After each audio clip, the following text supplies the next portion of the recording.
Меѓународната железничка линија Белград-Скопје-Солун од денес па до 1 јануари идната година ќе биде во прекин. Изведувањето на градежни работи на железничката траса на српска територија е причина за прекинот на железничкиот сообраќај на оваа линија, вели за телевизија Нова директорот на МЖ Транспорт Никола Костов. Познатиот Ориент Експрес е името на оваа балканска рута која е воведена во 1883 година и своевремено представувала железничко поврзување со европските метрополи како Париз, Виена и Истанбул.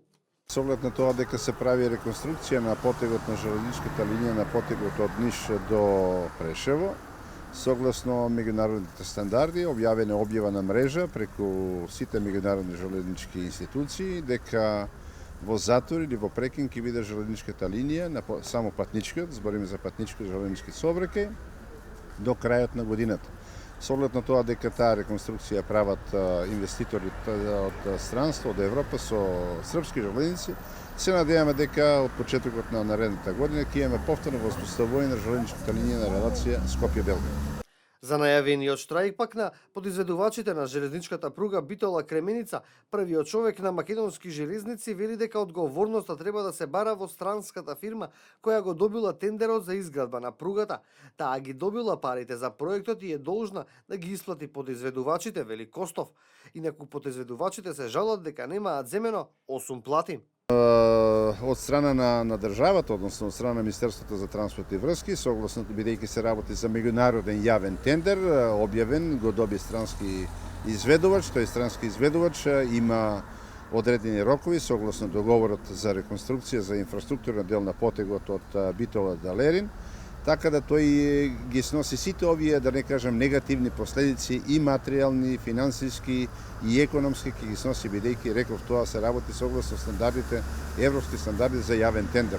Према тоа, ние како држава или ние како македонски железници, доколку има прекорачување на роковите од страна на тој странски изведувач, ние ќе ги бараме сите тие, да не кажеме, репоркусии и последици кои што ќе бидат на терет на странскиот изведувач. Во однос на платите на подизведувачите?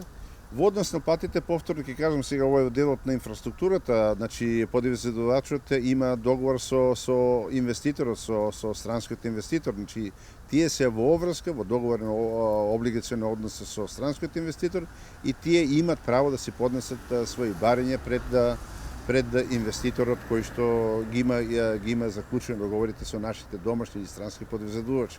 Према тоа се класични меѓународни облигациони односи кои што се регулираат меѓу себе.